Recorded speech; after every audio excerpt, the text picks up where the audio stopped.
All right, guys, so we're going to look at the last part of our lymphatic system notes today. So we're going to start with the phases of the immune response cycle. So this should be the fill in the blank portion of your notes. So we're going to go through and fill those blanks in with some of the things that help um, are the response to the pathogens in the body. So, first, the pathogen, it has to enter the body by passing through a physical and a chemical barrier. Once the presence of this foreign antigen is detected, it is going to be detected by those neutrophils. So those neutrophils ingest and destroy the foreign antigen and release a chemical called our cytokines.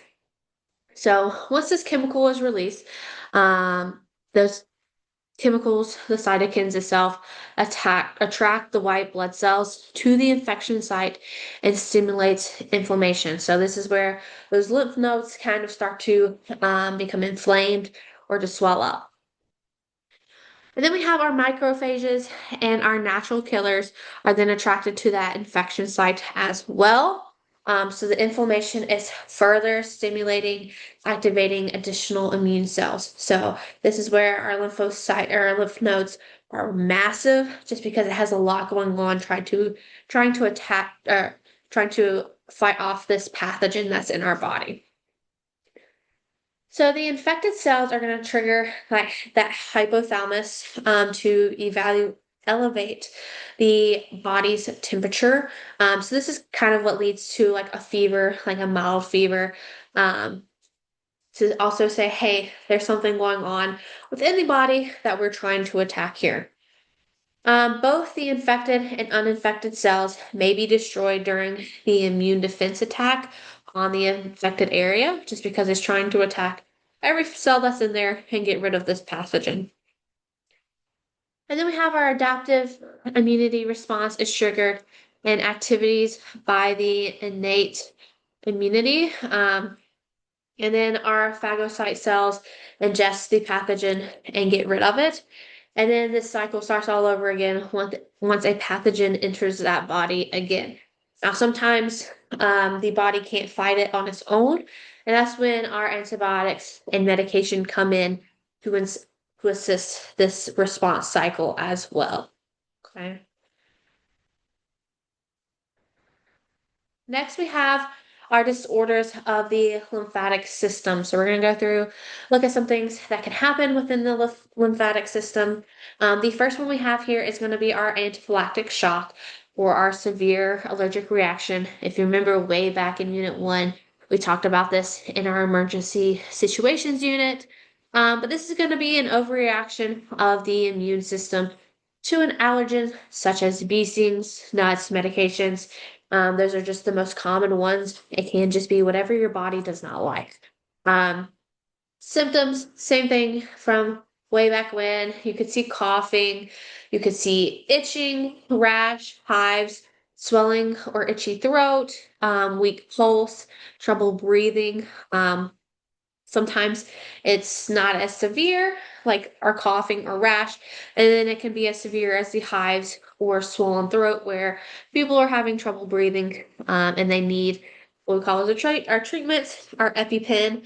So that's going to go in and fight this infection or this allergic reaction, as well. Another disorder of the lymphatic system is going to be our cancer. So our system is going to tell these cells that, hey, we need an abnormal growth of these cells. So they start growing, and that's when they create this tumor. Now, symptoms for cancer just depends on the type. Same thing for that treatment. Usually it does include some type of surgery, a chemotherapy, and or a radiation. The next disorder we're going to look at is going to be HIV and AIDS. So the HIV is the virus that does cause AIDS in itself. HIV is spread through blood, semen, vaginal fluids, and breast milk. So this is one of our sexually transmitted diseases, as well as one of the big reasons why you wear gloves when you are trying to assist somebody that has blood. Um, Going back to that, you don't know what's in their blood system and you don't want it into yours.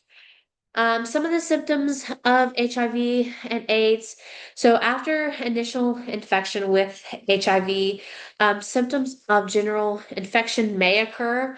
And then they kind of just go away, and the individual can become asymptomatic 10 years. So, you don't really know that you have HIVs until it comes back around, which then the longer it's in your body and untreated, this is when it becomes AIDS.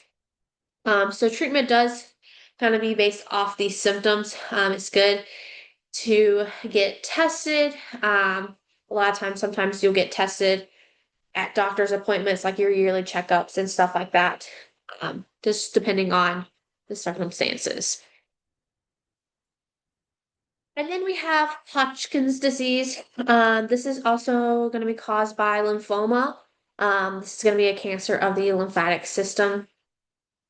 The exact cause is unknown, but includes viral, familiar, and environmental factors. But the lymph node cells or lymphocytes begin to multiply when they don't need to. So this is going to be really a cancer in those lymph nodes. The symptoms are painless.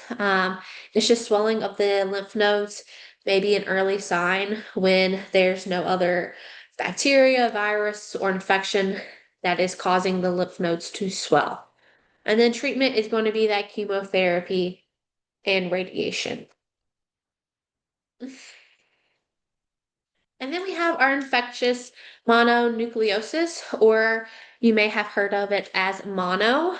Um, this is going to be a disorder that is spread through bodily fluids. It is mainly known for being spread by kissing. Um, some of the symptoms do look like a fever, fatigue, sore throat, swollen lymph nodes, sore muscles, loss of appetite. The main thing with mono is that you feel really tired and you just can't move. So a lot of the treatments is going to be rest to get that body back into action, fluids, and then medications for the pain and swelling. And then we have lymphedema. This is going to be too much lymph fluid in the body, and it can result in swelling. Okay, so you can see here, this individual's legs are very swollen. They got a lot of lymph fluid going in them. They can also damage or block the lymphatic system as well.